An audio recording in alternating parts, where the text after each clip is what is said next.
And we'll go with Jared Greenberg with TNT for the first question. Alan, thank you very much. Daniel, thank you very much for doing this. hmm First of all, I'm just curious, man. Like, two-part question. Number one, how are you feeling, and what has the series been like for you with the shoulder, the hand, the wrist, whatever? Update us on what's going on with you. I mean, in all honesty, just a real physical series so far. At the end of the day, we pretty much, doing everything that it takes to, solidify wins. It's tough to win in this league when it comes to the playoffs, and when it comes to just the physicality and the energy, it's going to be through the roof, night in, night out. So at the end of the day, body feels good. Just letting everything recover, just taking it slow. At the end of the day, I'm a bit of a tough cookie when it comes to just like most of the injuries that I've kind of been through. It's not the worst, I would say, but it's most definitely like majority of the stuff that happens to me, I can maintain. It's something that, I kind of just fight through on a day-to-day basis. Has either one, the shoulder or the hand, is it hampering you in either way? Oh no, not at all. No. Last night I got a bit of a stinger, kind of shot a little bit around the shoulder. Something that I've dealt with, I would say, majority throughout the season. There's been a decent amount of people that has ran into both of my shoulders. At the end of the day, it's pretty much just like an ankle sprain to me. I just walk it off. Yeah. Dwayne Price, Mavs.com. Yes. Hey, Gaff, how you doing? Good. How you? Okay. What have you and Derek been able to do to hold Chet under his scoring average? He hadn't had any blow up games these first three games in this series yet. Really just, making it difficult at the end of the day, making him take the shots that we want to and making sure we pay attention to details. That's pretty much it on it. We just trying to give him different looks. There's going to be times where I'm guarding him. There's going to be times where most of the guys that are out there on the floor is guarding him too, like D Jones, PJ, so on and so forth. So it's just throwing different looks at him, giving him different ways to try to, get around guys, try to get to the basket at the end of the day. And just really just playing some good defense, being there for each other, communicating defensively, and just having each other's backs. Appreciate it. We'll go to Mike Curtis, Dallas Morning News. Hey, what's going on, Daniel? How you doing? Good, man. How you doing? Good. Appreciate you doing this. Just wanted to ask a question about Kyrie. It seems like his demeanor or approach has changed since the playoffs. You see him wearing suits to pretty much every game. How have you kind of seen him kind of change and lock in the playoff mode? I mean, he's been in this position plenty of times before. So when it comes to, I would say, his mentality going into these games, I'm pretty sure it's just, business per usual. And with the suits and stuff, it just shows that, he's locked in mentally coming into the games, being a leader, and just doing the right things at the end of the day. And he's leading by example. He doesn't have to, most of the time, he doesn't really have to lead, I would say, vocally. He leads by example with his aura and just like his persona at the end of the day. Because like I said, he's been in his position before where he's played in the playoffs. He's been in the finals. He's won one. So at the end of the day, we just have to follow suit. He just comes in and he stays consistent with the things that he do. And it doesn't have to be a crazy night for him. He can be, it could be to where, he letting other guys get to their spots, get to their shots and have a game for themselves and just find ways to just impact the game without scoring at the end of the day. So, I salute it for sure because of just a simple fact of just how consistent he is when it comes to just like those certain areas. Yeah, when you see him flip that switch there in the fourth quarter, he starts scoring three in a row, and then he has left hand floater at the end. Yeah. What's it like to be to witness that on the court? Man, I mean, it's like watching a movie, because I always tell people it's like, I mean, I'm used to seeing this stuff on TV, and I'm always just in a position to where I'm seeing a great play after a great play in the fourth quarter, especially when he really gets going. Appreciate it. We'll go to Joey Mistretta, Clutch Points.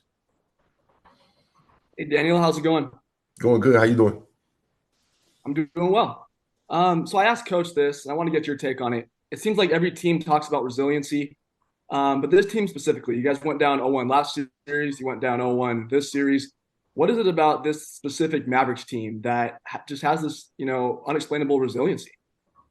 We find ways to just get over the hump together, I would say. We have obstacles that get in our way, and we try to figure out some type of way to really just get through that obstacle as a team. You know, we there is frustrations, there is times where it feels like, you know, we pull apart, but we find ways to reel ourselves back in and just make sacrifices to put ourselves in the right position to really just succeed in the playoffs at the end of the day. Because I mean, everybody wants to win, everybody wants to compete. So when it comes to taking that next step forward, we have to do that as a team. And just seeing how, you know, we always react to the losses whenever they happen at the beginning of the series, it just shows that, you know, how bad we want it at the end of the day. You know, we don't want to be disappointed with ourselves going into the offseason saying, oh, man, I wish we could have did something like this better in this playoff series, or we should have started off better with this series, so on and so forth. So it's just, we just find ways to just really just stick together and just come out and just play with a lot of energy, play against the atmosphere if we're away, play with the atmosphere if we're at home, protecting home court.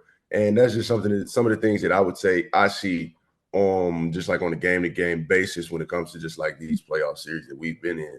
You know, it's been a lot of times where, you know, teams have thrown the first punch and we've had to respond the right way. And I feel like every time that we've responded, we've done it in the right areas for sure. Kevin Gray. Hey, yeah, I appreciate you taking the time, man. How you doing? Good, man. Look, I like your mic. Mine is a little, we got like lights on it, you know.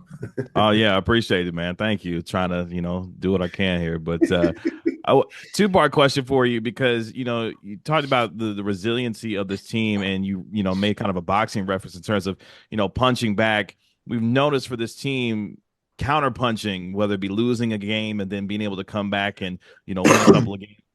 How have you seen that kind of develop, and what kind of adjustments you guys have been able to make to be able to be kind of that counter punching team, to be able to make those adjustments to be able to win games? I just feel like guys are really dialing in to just, you know, the game plan at the end of the day, you know, with the adjustments that we make. And even if we feel like we need to make adjustments, we really dial into it.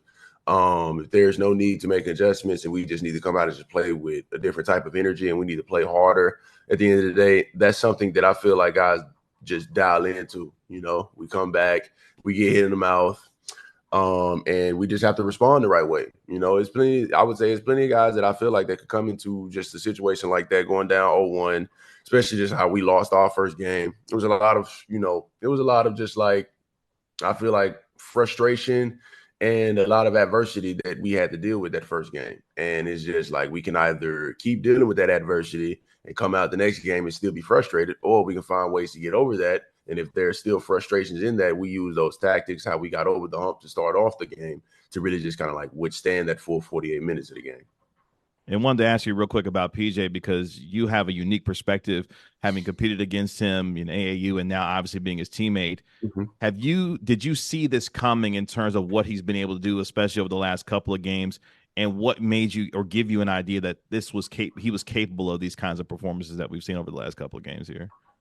I mean, just going against him in high school and stuff, going against him in college. I mean, I seen what type of player PJ was going to, I would say, sprout out to be at the end of the day. It was just a matter of confidence. I feel like that was on his side. I mean, he's been through his fair share of, I would say, adversity in his life and in his career. At the end of the day, you know, coming from, you know, the team that he was on to being in the position that he is in now, I feel like he was ready for it. He made the right adjustments to it, and he took the right step in the direction that he wants to go. I mean, I'm happy for him, just to really just see somebody that, you know, is around kind of like where we was playing it and how we were playing in the AAU and stuff like that, just to be on the same team and seeing how he's thriving and stuff right now. I'm just happy for him. At the end of the day, you know, I always just, you know, do some type of way to just pretty much bring energy whenever I'm not doing anything on the floor or anything like that. And guys like him and everybody else on the bench, man, they always, you know, at least find some type of way to have some type of positive reinforcement when it comes to just like the outlook of the game.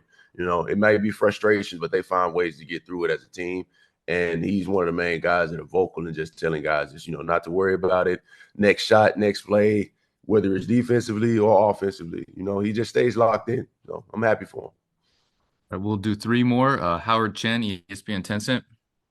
Yeah, Daniel, along those same lines, because obviously you and PJ came in mid-season trades or whatnot. What's it been like? I know you just said you're happy for him and stuff, but what's it been like to really see him come to a new team and really emerge as strong as he has in these playoffs and in this series? I mean, it was like clockwork, in all honesty. It felt like it was meant to be at the end of the day because he really came in and he just took care of business off rip.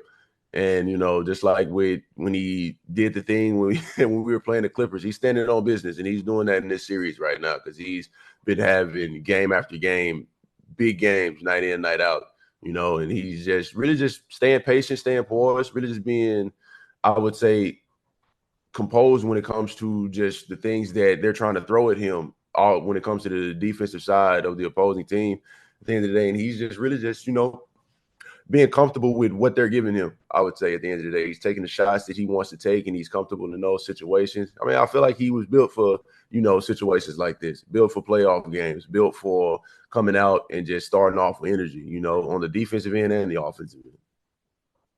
Okay. Kevin Sherrington, Dallas Morning News. Daniel, first of all, do you need some help unpacking those boxes? We're planning on doing some renovations to the house. I was like, I could unpack everything and have to put everything back. I just left everything in the box. It's been like that ever since we got here. So we're gonna do a couple of fixings to the house that we're in that we got out here in DeSoto. And once all that's taken care of, that's when all the boxes will be unpacked. So if you want to come help, feel free. But I'll volunteer Mike Curtis for that. I'll let him. Okay. Daniel, what does Chet present when you're going up against him and he's playing defense? What difficulties does he present that you don't see in a lot of other centers in the league? Really just, his ability to just alter shots, being around the basket, and just, being good at what he does defensively at the end of the day. You gotta be smart going up against a guy like him because he's coming to block everything. He's big guy, 7-footer, long arms. He's going to be right there no matter how high you jump, no matter how high you throw it around the basket, unless you're one of the guards that are just throwing it up in the air or like one of those little floaters at the end of the day. But it's just like if you're not going in to really just try to dunk the ball, you got to find some type of way to be crafty and get around him at the end of the day, which is what makes him elite at his position because of just like his size, in all honesty. Thanks, Daniel. Mm-hmm. Last question, back to Jared. Thanks, Alan. Daniel, last one for you here is, have you ever experienced the Haka strategy, and what do you think of it when OKC employed it yesterday? I experienced it, I think, 1 year in college, and then maybe like throughout my high school years. I was terrible at free throws high school. I mean, I feel like at the end of the day, it's a decent strategy when the guy's missing free throws. Yeah, I feel like D-Live most definitely took it upon himself to really just make that step with just knocking those free throws down. He was confident, he was comfortable, and just like Kyrie said, embrace the fact that they're trying to put you on the free throw line. Those are free points, for us and you at the end of the day. So go up there, have some confidence, and just knock them down, make them pay for it. The strategy, I mean, it is a good strategy, but if you got a guy that's going up there to knock those free throws down, it's not really a good strategy for you, I would say. Cool. Thank you. Mm-hmm. All right. Thank you, Gaff.